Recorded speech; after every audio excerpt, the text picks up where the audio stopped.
Bienvenidos a Medio Ambiente en France 24. Los océanos fueron protagonistas en la cumbre de la ONU, que se hizo en la ciudad francesa de Niza entre el 9 y el 13 de junio. Pero este encuentro no es para tomar decisiones, sino para trazar posturas políticas. Los países se interesaron por un tratado internacional que proteja la biodiversidad en alta mar, por la minería submarina y para limitar la contaminación por plástico. Nuestra enviada especial, Erika Olavarría, nos hace un recuento. Sin duda, el logro más importante es la casi segura ratificación del tratado que protege la biodiversidad en las aguas internacionales.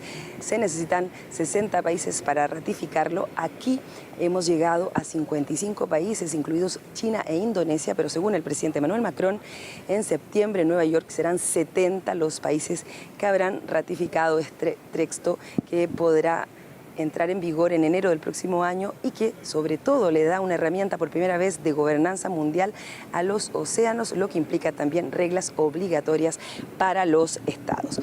Otra victoria, aunque parece menor, es que se consiguió que otros 3 estados, es decir, en total 37, apoyen la moratoria de la exploración minera de los fondos marinos en momentos en que Estados Unidos ha comenzado a autorizar justamente esta explotación.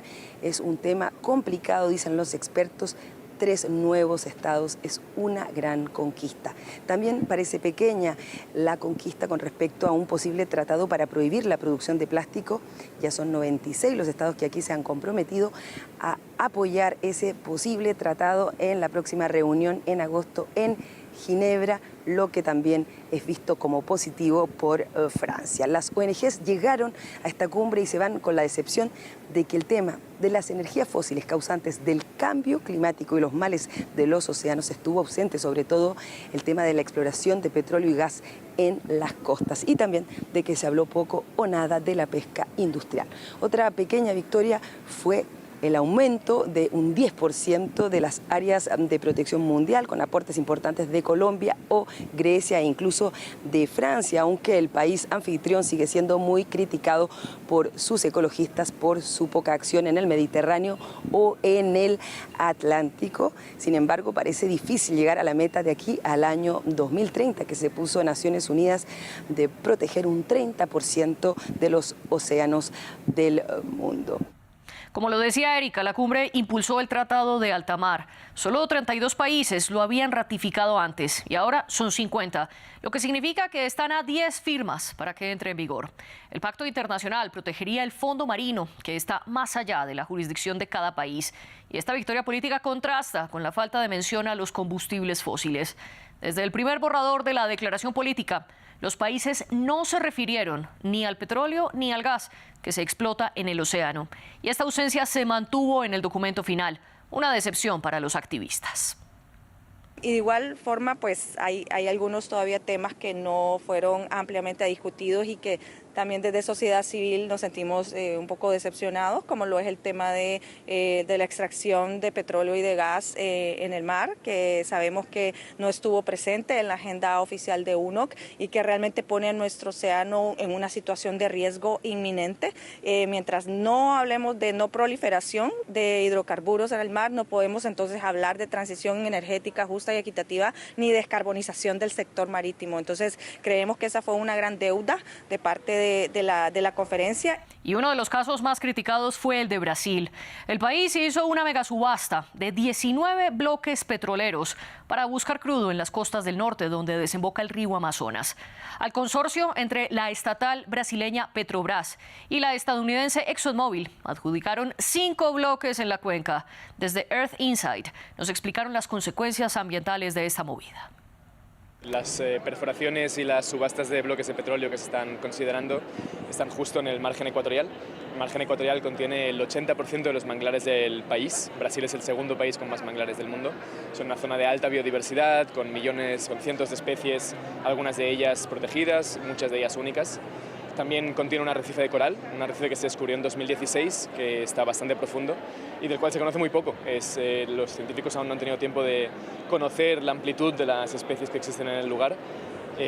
Nosotros hemos estudiado los bloques de petróleo, hemos estudiado el arrecife de coral que se encuentra ahí, y un 15% del arrecife bajo protección por el gobierno brasileño, bajo protección de la ley brasileña, está en riesgo de estar perforado y afectado por las exploraciones de petróleo. Un 15%, es muchísimo. En contraste, la cumbre sí se pronunció sobre la minería en el fondo del mar. Pidieron que se tenga más conocimiento científico sobre cuáles pueden ser sus impactos. Y 4 países se sumaron a la lista de los que piden que se pausen las negociaciones de esta minería hasta que se conozcan las consecuencias. Ahora, un total de 37 países respaldan la moratoria ante la Autoridad Internacional de los Fondos Marinos, que se reúne en julio. Los ecosistemas submarinos son los menos estudiados en el planeta, esa es la verdad. Es prácticamente otro planeta, si es que lo queremos poner así, sabemos muy poquito. Y la mayor parte de la ciencia que se ha hecho en el fondo marino es ciencia que está asociada a estos emprendimientos mineros, de modo que no hay tanta ciencia independiente tampoco. Y la comunidad científica calcula que hay una brecha de 10 a 30 años de información científica que es necesario recabar, y es necesario recabar además con una agenda seria y dirigida para hacer esa actividad, cuestión que en este momento definitivamente no existe. Otra reunión clave será en agosto en Ginebra. De allí podría salir el primer tratado internacional sobre plásticos. Si las negociaciones llegan a un acuerdo, sería de obligatorio cumplimiento para los países que se sumen y los forzaría a reducir la cantidad de plásticos que producen y mejorar su círculo de vida para disminuir la contaminación. Esto tiene mucho que ver con los océanos, porque parte del plástico desechado termina en las aguas. Por eso países como México firmaron el llamado de Niza para un ambicioso tratado sobre los plásticos, respaldado por casi 100 estados. Porque hay muchas empresas obviamente que se oponen, o los productores de polímeros, por ejemplo de petróleo, lógicamente no quieren sumarse porque piensan que la petroquímica va a estar en cuestión.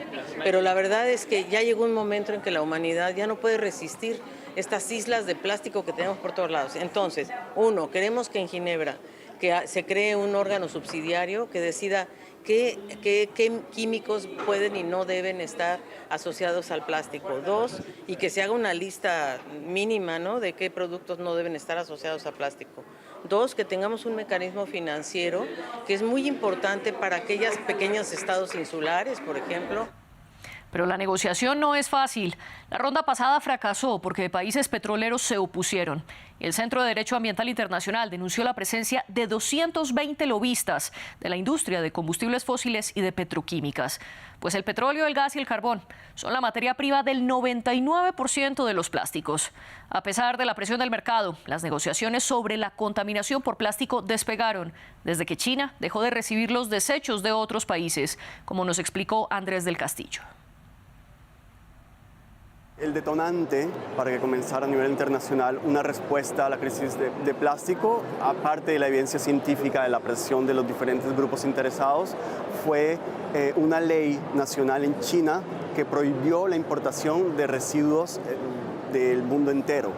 Y eso lo que hizo fue abrir una olla de Pandora y la gente se dio cuenta que la mayoría de plástico no era reciclado, sino se enviaba a China una gran parte para ser incinerado. Y dentro de China hubo movimientos, inclusive protestas, que eso es muy raro ver, por la calidad del aire, por todo lo que implicaba traer la mayoría de residuos plásticos del mundo. Entonces eso sucedió en 2018, en 2019 se aprobó por primera vez una enmienda a un tratado de Basilea, que es un tratado internacional que controla el movimiento de sustancias nocivas.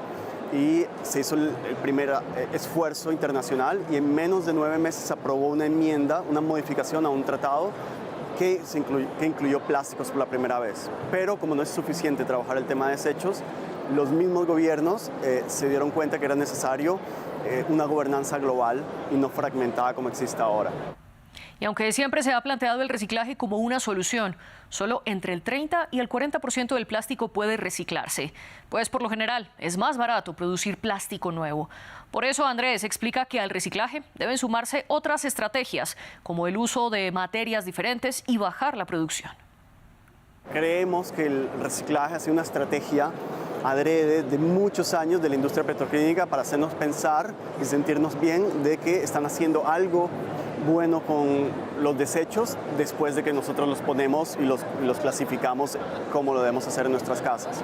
Pero con esto que hablaba de China, de la ley que permitió o que prohibió la entrada de plásticos, de basura plástica, la gente se dio cuenta que en verdad el plástico no se está reciclando, sino que se está enviando a países en vías de desarrollo.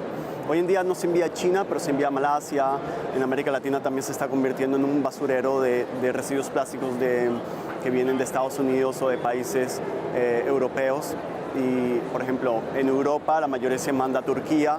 Hay varios reportes de Human Rights Watch que hablan de todo este envío de normalmente lo que se recicla a veces en Europa y que no se puede hacer nada porque económicamente no es viable o técnicamente no se puede reciclar y termina en incineradoras en Turquía o siendo reciclada bajo unas condiciones inhumanas, donde hay niños trabajando sin una clase de protección. Entonces, el reciclaje en verdad funciona después de que se han tomado otras medidas. Hasta aquí nuestro capítulo. En este episodio trabajamos Erika Olavarría, Giovanni Agudelo y yo, María Clara Calle. Nos vemos.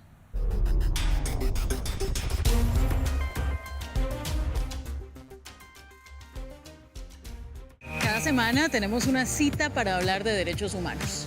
Ella Soy es el programa dedicado a las mujeres y a nuestras diversidades, para revisar nuestras luchas constantes, cómo cambia el mundo y también nuestros logros. Aquí entrevistamos a las que generan el cambio en el mundo y les contamos sus historias. Ella Soy, el programa de las mujeres. Véanos cada semana en France 24 y France24.com.